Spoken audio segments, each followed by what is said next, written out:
Hi everyone, today's video is going to be all about grips and grips in depth, how to find them, what they're used for, proper grips, are you holding the proper grip? So if you're not interested in that, this is not the video for you. Check out one of our other videos. But if you are interested in that, we're diving into it right now.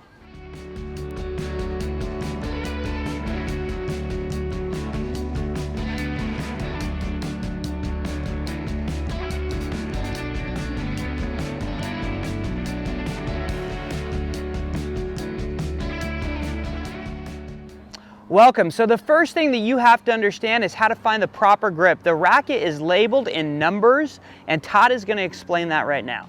All right, so a lot of you probably think you know what the right grips are. I know that I thought I knew, but when I really broke it down, I realized I was a little bit off, especially on my SemiWestern grip. So I'm going to show you the exact way to do it to find the grip. There's two things you need to know. The first thing is you need to turn your racket on the side like this, and you want to look at the bottom of the racket, the butt cap here, and this has 8 sides to it. All rackets will have 8 sides, and they're all numbered.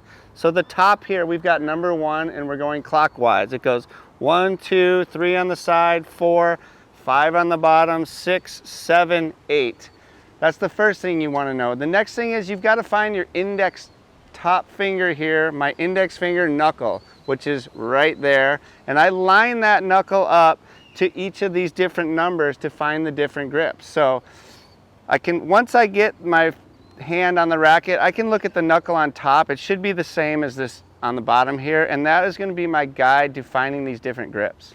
So now that you know how to find the proper grip, now we're going to be talking about the forehand grip, and there's 3 main variations in this, and I'm sure there's other variations, but we're going to talk about the average forehand grips that you see out there today. All right, so the key numbers for the forehand grips are going to be the numbers 3, 4, and 5. So as we look on the butt cap here, we look on the bottom of the racket, we've got 1, 2, there's 3, 4, and 5. Those are your 3 forehand grips. I'm going to start with number 3.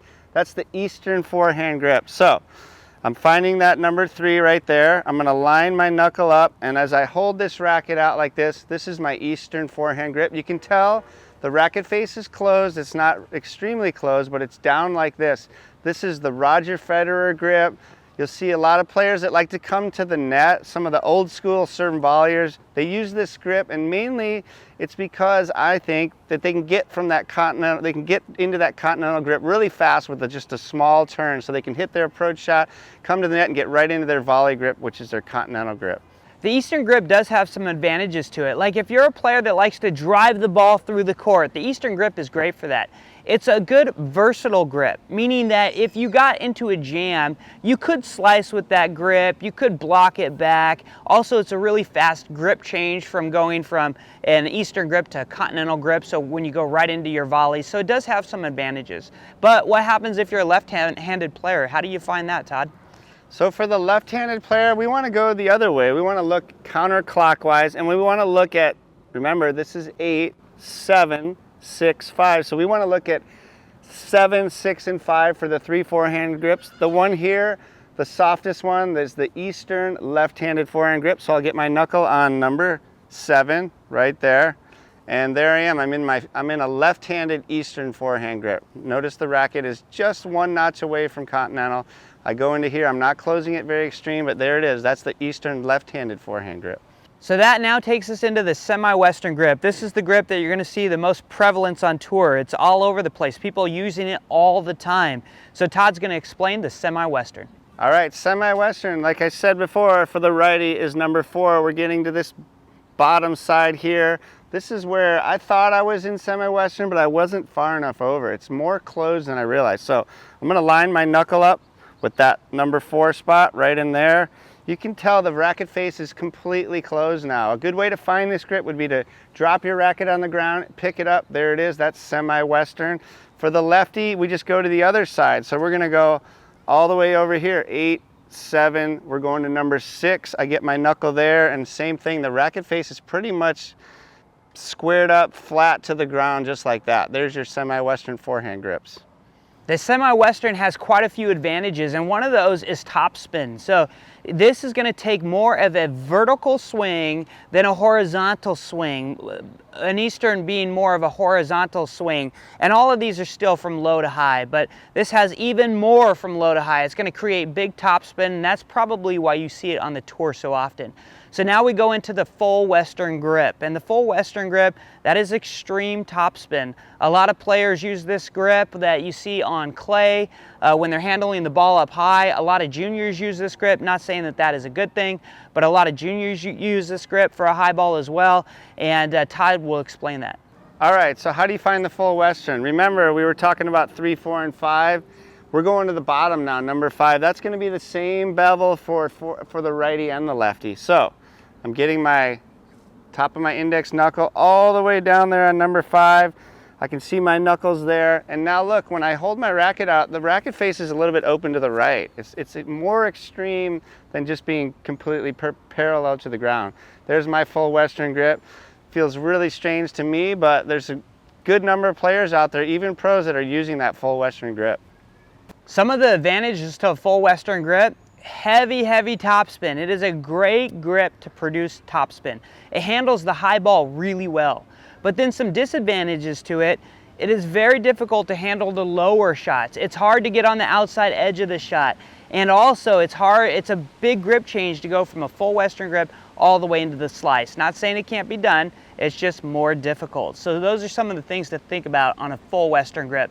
So now we move into the volleys, and the volley is a Continental grip. Todd will show you how to find the Continental grip, also some advantages to having a Continental grip I'll go over with you. All right, so all of our forehand grips were 3, 4, and 5 for the right-handed player. We were over here for the left-handed player. Now we're going to go up back to number 2, and that is your righty Continental grip. For the lefty, it'd be number 8. But as we go to number 2 right here, my knuckles there, when I hold my racket out, basically my racket is perpendicular to the ground now. I cannot see the strings on either side. And what's great about this grip at the net is that I can hit backhand and forehand volleys with the same grip, so it's a lot faster to not have to change your grips when you're up there taking fastballs right at you.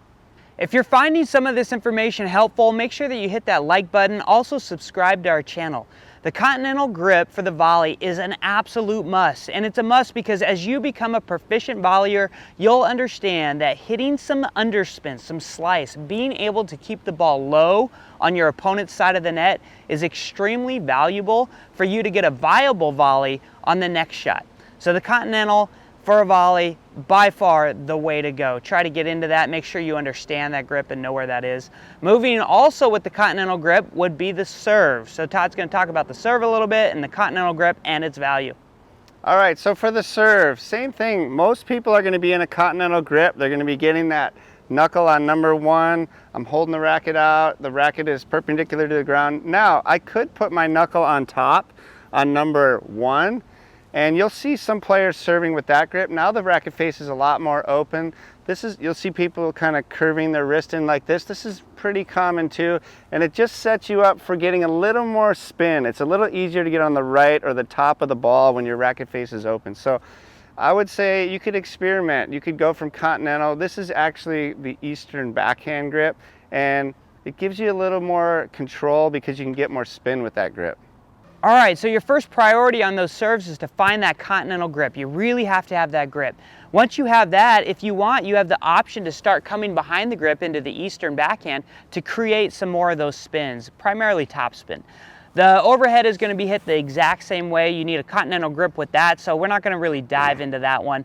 But now we are on to the backhand side, and specifically we're going to start with the two-handed backhand grip. Todd will tell you about that.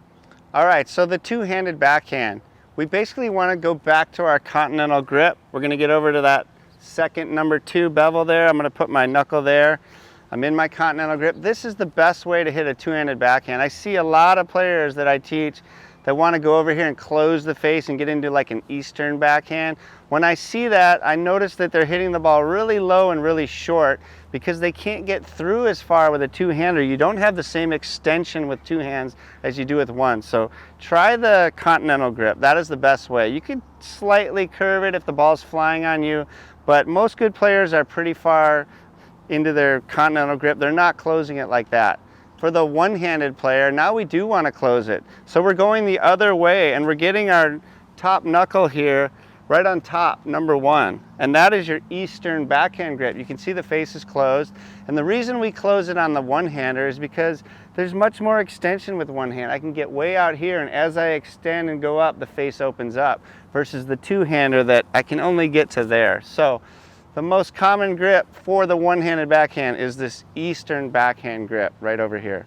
So there you have it, your grip guide on how to find each one of those grips, the advantages that they have, and you need to kind of search this out. If you don't understand what grip you're holding right now, experiment with it, learn about it, and see if there may be a better way than what you're using right now. We really appreciate you guys watching this video. Hit that like button for this video here, subscribe to our channel, and we'll see you again next week.